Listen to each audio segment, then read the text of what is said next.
El juez que preside el tribunal que juzga a uno de los asesinos de Rathenau dice al asesino convicto: detrás de estos crímenes, el máximo culpable, el antisemitismo fanático e irresponsable, muestra su rostro con todos los medios de difamación de los que ese vulgar libelo, los protocolos de Sion, es un ejemplo. Espero que la muerte de Rathenau sirva para purificar el aire infecto de Alemania y lleve a Alemania hacia su cura. Los alemanes de conciencia reciben el veredicto del juez como el golpe final contra los protocolos. Pero no fue así. La infección era imparable y poco más de 10 años después, Adolf Hitler, el hombre que admiraba a Henry Ford, es nombrado canciller de Alemania, el 30 de enero de 1933. Su partido nazi pasa de formar parte de los flecos de la política alemana a ocupar el centro del poder.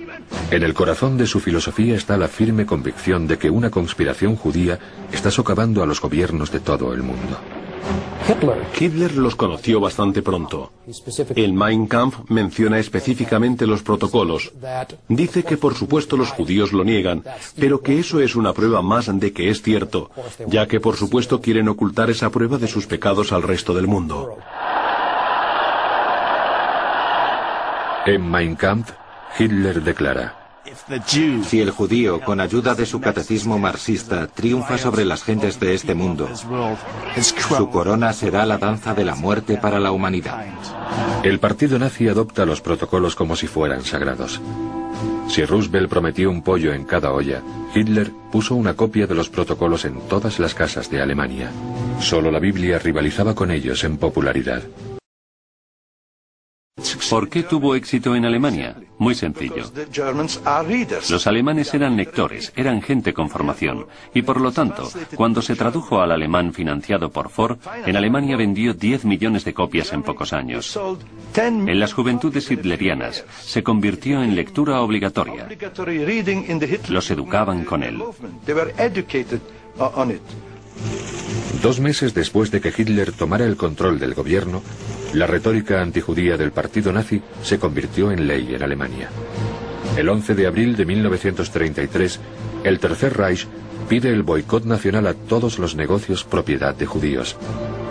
En septiembre de 1935 entran en vigor las leyes de Nuremberg. Esas leyes despojan a los judíos de su nacionalidad y capacitan a las autoridades para detenerlos y sacarlos de sus comunidades.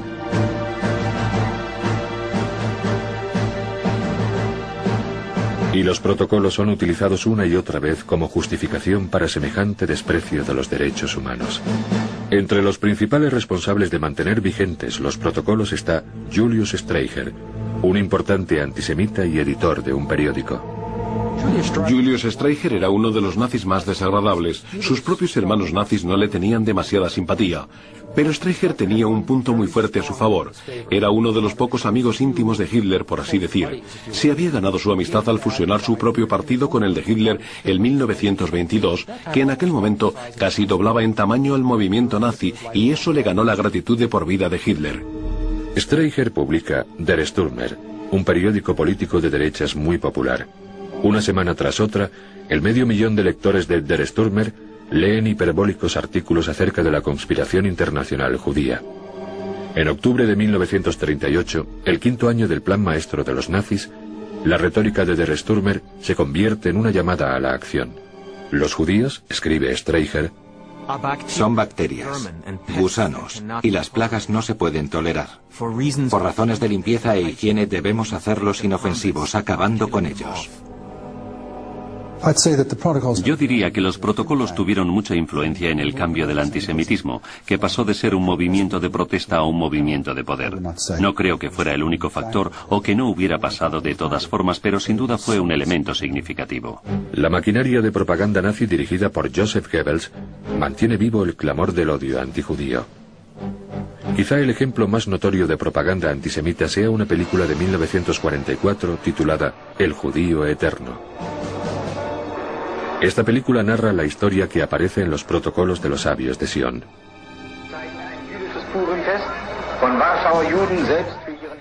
Es un pseudo documento que muestra a los judíos haciendo todo tipo de cosas malignas. No menciona directamente los protocolos, pero la línea que sigue Hitler en esa película está muy influenciada por los protocolos. Por ejemplo, muestra a los judíos participando en una siniestra campaña para apoderarse del mundo. Se los compara con ratas que se esparcen por todo el mundo desde sus orígenes en Asia. También trata el tema de los judíos y su poder financiero. Los protocolos sugieren que los judíos van a controlar el mundo económicamente. En la película El judío eterno pasa exactamente eso. Mientras la guerra relámpago de Hitler avanza por toda Europa, un país tras otro va quedando en manos del Tercer Reich. En 1941 la gran mayoría de los judíos europeos están bajo control nazi. Comienza uno de los capítulos más oscuros de la historia de la humanidad. Un historiador dijo que los alemanes sabían lo suficiente para saber que no querían saber más. Pero por supuesto eso significa que sabes algo. Y hay que tener un motivo para no querer saber más. Los protocolos eran uno de esos motivos. Eran una excusa para cerrar los ojos ante lo que estaba pasando. En octubre de 1943, Heinrich Himmler, el jefe de las SS de Hitler y arquitecto de la solución final, ofrece una aleccionadora razón para el Holocausto. Teníamos el deber moral ante nuestro pueblo de exterminar a las personas que querían exterminarnos a nosotros. Al terminar la guerra, más de 6 millones de judíos han muerto. El horrible legado de un documento falso que infectó la moralidad del mundo. ¿Fueron los protocolos la excusa para el genocidio? Creo que el término excusa para el genocidio es adecuado. Fue la piedra angular sobre la que los nazis extendieron gran parte de su ideología.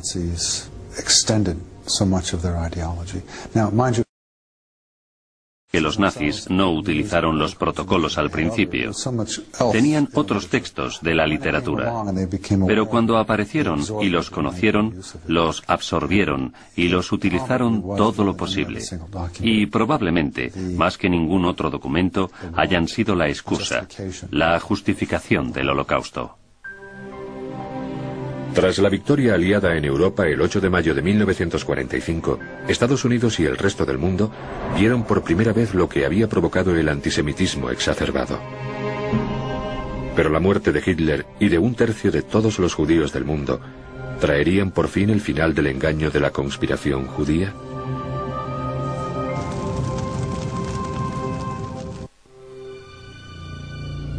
La teoría de una conspiración judía para hacerse con el control del mundo circulaba desde antes del nacimiento de Cristo. La idea de que el mundo judío es como una serpiente que lentamente rodea a su presa y acaba con su vida y su libertad ha sido parte significativa de la historia del odio. Y aunque se podría pensar que el Holocausto sirvió para aumentar la sensibilidad del mundo ante los peligros del odio, la verdad es que no es exactamente así. Como una enfermedad incurable, los protocolos no han desaparecido. Desde el final de la Segunda Guerra Mundial, los protocolos de los sabios de Sion han reaparecido en los Estados Unidos y en otros países de todo el mundo. Probablemente las dos zonas del mundo más destacadas, aparte de Europa y los Estados Unidos, son Japón y Oriente Próximo. En Oriente Próximo, por supuesto, hay contacto con los judíos, en concreto por el Estado de Israel, y los protocolos se ven como una forma de entender Israel. El hermano de Gamal, Abdul Nasser, una de las figuras más importantes del mundo árabe, escribió la introducción y publicó una de las ediciones de los protocolos, así que es algo muy prominente y está disponible de forma gratuita. Yo mismo recogí un ejemplar en francés en la Embajada de Arabia Saudí. Los repartían. Se publican nuevas ediciones en portugués, árabe y sueco. Aparecen en muchas páginas web. Y con la llegada de Internet, los protocolos de los sabios de Sion son más accesibles que nunca. Y a pesar del hecho de que los protocolos son falsos, muy pocas de las fuentes actuales lo mencionan. La perpetuación del mito de la conspiración judía continúa. Y los protocolos siguen siendo considerados un documento auténtico, casi siempre para apoyar planes antisemitas.